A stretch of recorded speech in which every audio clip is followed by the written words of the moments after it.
നമുക്ക് ഈ വർഷത്തെ മലയാളം സെക്കൻഡ് 10ാം ക്ലാസ്സിലെ മലയാളം സെക്കൻഡ് ക്വസ്റ്റ്യൻ പേപ്പറിന്റെ ഒരു ആൻസേഴ്സിന്റെ രീതി ഒന്ന് നോക്കാം. അപ്പോൾ ഇതിൽ വളരെ സിമ്പിളായിരുന്നു മലയാളം സെക്കൻഡ് ക്വസ്റ്റ്യൻ പേപ്പർ.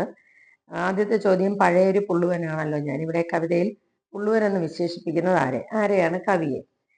രണ്ടാമത്തെ ചോദ്യം, അതുവരെ കാണാതിരുന്ന അളവിലും ആഴത്തിലും തറവാടിന്റെ ആ ചിരബന്ധുവിന്റെ ഗുണങ്ങൾ ഹൃദയത്തിൽ ആഞ്ഞു പതിച്ചു. ചിരബന്ധു എന്ന പദത്തിന് പാഠസന്ദർഭത്തിലുള്ള അർത്ഥം വളരെ കാലമായി, ദീർഘകാലമായുള്ള ബന്ധു. മൂന്നാമത്തെ ചോദ്യം, മതം ഏതായാലും കൊള്ളാം, മനുഷ്യൻ നന്നായാൽ മതി എന്ന സുപ്രസിദ്ധമായ ഗുരുവചനത്തിൽ മനുഷ്യ നന്മയ്ക്കാണല്ലോ പ്രാധാന്യം. ഗുരുവചനം എന്ന പദത്തിന്റെ ശരിയായ വിഗ്രഹാർത്ഥം. വളരെ ലളിതമായ പദമാണ് ചോദിച്ചിരിക്കുന്നത്. ഗുരുവചനം, ഗുരുവിന്റെ വചനം. അപരാധ ബോധം കോരന്റെ ഹൃദയത്തെ നോവിച്ചു. ഇതൊക്കെ നമ്മൾ പല പ്രാവശ്യം ക്ലാസ്സുകളിൽ ആവർത്തിച്ചിട്ടുള്ളതാണ്. അപരാധ ബോധത്തിന്റെ കാരണം എന്തായിരുന്നു? വൃദ്ധപിതാവിനെ തകഴിയിൽ തനിച്ചാക്കി മറുനാട്ടിൽ പോയത്. ഇതൊക്കെ കുട്ടികളെ പോലെ നോക്കേണ്ട സാധനങ്ങളാണ്. റേഡിയോയുടെ പിന്നിൽ നോക്കി അറിയാം ഒരു കുട്ടിയുടെ പാഠം. ചാക്കുണിയുടെ ഈ വാക്കുകളിൽ പ്രകടമാകുന്നത് എന്ത്? റേഡിയോ ശരിക്ക് സൂക്ഷിച്ചു വെച്ചില്ലെങ്കിലോ എന്ന ആശങ്കയാണ്. അപ്പൊ ബാക്കിയുള്ള ഓപ്ഷൻസ് ഒക്കെ വളരെ വ്യത്യസ്തമായിട്ടാണ് കൊടുത്തിരിക്കുന്നത്. അതുകൊണ്ട് ശരി ഉത്തരം കണ്ടുപിടിക്കാൻ വളരെ എളുപ്പമായിരിക്കും. അതാണ് ഇപ്പോഴത്തെ ക്വസ്റ്റ്യൻ പേപ്പറിന്റെ ഏറ്റവും വലിയ പ്രത്യേകത. 6 മുതൽ 8 വരെയുള്ള ചോദ്യങ്ങൾക്ക് 2 3 വാക്യത്തിൽ ഉത്തരം എഴുതുക. അപ്പൊ ചുവടെ നൽകിയ വാചകത്തിൽ ഉചിതമായ ചിഹ്നങ്ങൾ ചേർത്ത് എഴുതുക എന്നൊരു ചോദ്യമുണ്ട്. അപ്പൊ ഞാൻ എങ്ങനെ മോനെ വരിക? അതൊരു ചോദ്യമാണ്, ക്വസ്റ്റ്യൻ മാർക്കാണ്. അച്ഛൻ എന്നെ എപ്പോഴും വിളിച്ചുകൊണ്ടിരിക്കുക, ഇന്നലെയും വിളിച്ചു. അതൊക്കെ ടെക്സ്റ്റ് ബുക്കിലെ സെന്റൻസുകളായതുകൊണ്ട് ചിഹ്നം ചേർത്ത് എഴുതാൻ എളുപ്പമാണ്. നെപ്പോളിയൻ തുറന്നു പറഞ്ഞു, ബയനറ്റിനേക്കാൾ ഞാൻ പേടിക്കുന്നത് പത്രത്തെയാണ്. ബയനറ്റിന്റെ മൂർച്ച ഭയങ്കരമാണ്, അതിനേക്കാൾ മൂർച്ചയാണ് പത്രത്തിന്. ഈ വാക്യം പത്രത്തെക്കുറിച്ച് നൽകുന്ന ഒരു 2 സൂചന എന്ന് പറഞ്ഞാൽ, ഒന്ന്, സ്വേച്ഛാധിപതികൾ പോലും പത്രത്തെ ഭയപ്പെടുന്നു എന്നുള്ളതാണ്. രണ്ടാമത്തെ കാര്യം, പത്രങ്ങളിൽ എഴുതപ്പെടുന്ന ന്യൂസുകളാണ് ഭരണാധികാരികളുടെ മുന്നോട്ടുള്ള ഭരണത്തെ തീരുമാനിക്കുന്നത്. ആ ഭരണം വേണോ വേണ്ടയോ എന്ന് തീരുമാനിക്കപ്പെടുന്നത് ഈ പത്രത്തിലെ വാർത്തകളിൽ നിന്നാണ്. അതുകൊണ്ട് ഒരു വ്യക്തിയുടെ അല്ലെങ്കിൽ ഒരു ഭരണാധികാരിയുടെ നിലനിൽപ്പ് പോലും അപകടത്തിലാക്കാൻ പത്രത്തിന് കഴിയും. അപ്പൊ ഇതുമായി ബന്ധപ്പെട്ട് വരുന്ന ആൻസേഴ്സ് നിങ്ങൾക്ക് എഴുതാവുന്നതാണ്.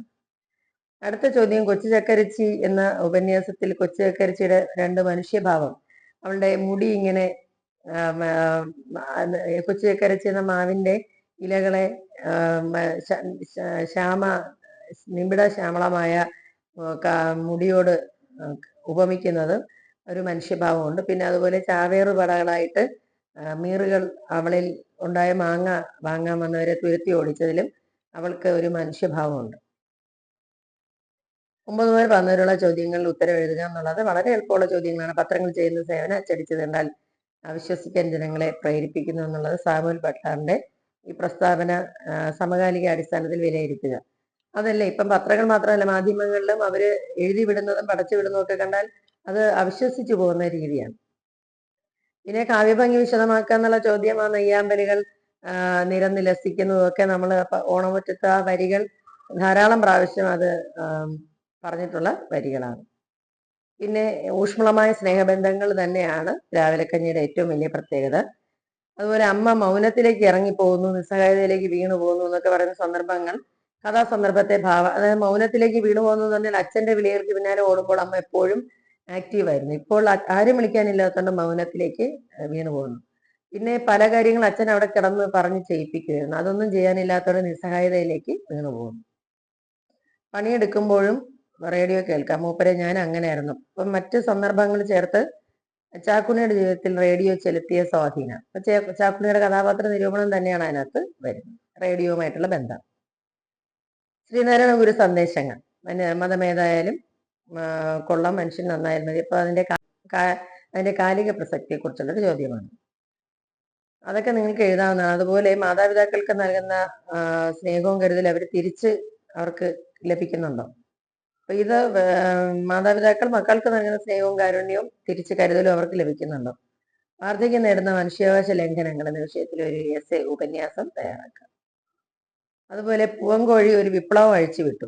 അവർ ആ രാത്രി മത്തായിയുടെ തലച്ചോറിനകത്ത് ആ പൂവൻകോഴി ചെയ്യുകയും മാന്തിയും കൊത്തി പറക്കുകയൊക്കെ ചെയ്തു. അപ്പം മുകളിൽ നിന്ന് കീഴോട്ടിറങ്ങുന്ന മാർക്കോസ്, താഴെ നിന്ന് മുകളിലോട്ട് വളരുന്ന മത്തായി. അപ്പൊ ഇവരെ രണ്ടുപേരെയും താരതമ്യപ്പെടുത്തിക്കൊണ്ട് ആണ് ആ പാഠഭാഗം കൊടുത്തിരിക്കുന്നത്. എന്നിട്ട് അതിനൊരു ആസ്വാദനം, വളരെ എളുപ്പത്തിൽ എനിക്ക് എഴുതാൻ പറ്റുന്നതാണ് ആസ്വാദനം. അതുപോലെ മാതൃഭാഷയും മലയാളികളും എന്ന വിഷയത്തിൽ അമ്മയുടെ എഴുത്തുകളുമായിട്ട് ബന്ധപ്പെടുത്തി. മാതൃഭാഷയെ മറന്നുകൊണ്ട് മറ്റൊരു ഭാഷ സ്നേഹിക്കുന്നതാണല്ലോ അതിനകത്തെ കണ്ടന്റ് വരുന്നത്. അതുമായിട്ട് ബന്ധപ്പെടുത്തി മുഖപ്രസംഗം, ഒരു എഡിറ്റോറിയൽ തയ്യാറാക്കുക എന്നുള്ളതാണ്. വളരെ സിമ്പിളായിട്ടുള്ള ഒരു ക്വസ്റ്റ്യൻ പേപ്പർ ആയിരുന്നു. എല്ലാവർക്കും നല്ല മാർക്ക് കിട്ടും. A+ കിട്ടാൻ ഏറ്റവും ഷുവറായിട്ട് നിങ്ങൾക്ക് A+ കിട്ടാൻ പറ്റാവുന്ന 2 പേപ്പറുകളായിരുന്നു മലയാളം ഫസ്റ്റ് സെക്കൻഡും. അടുത്ത ക്ലാസ്സിൽ കാണുന്നവരെ സ്നേഹത്തോടെ ഷീബ ടീച്ചർ.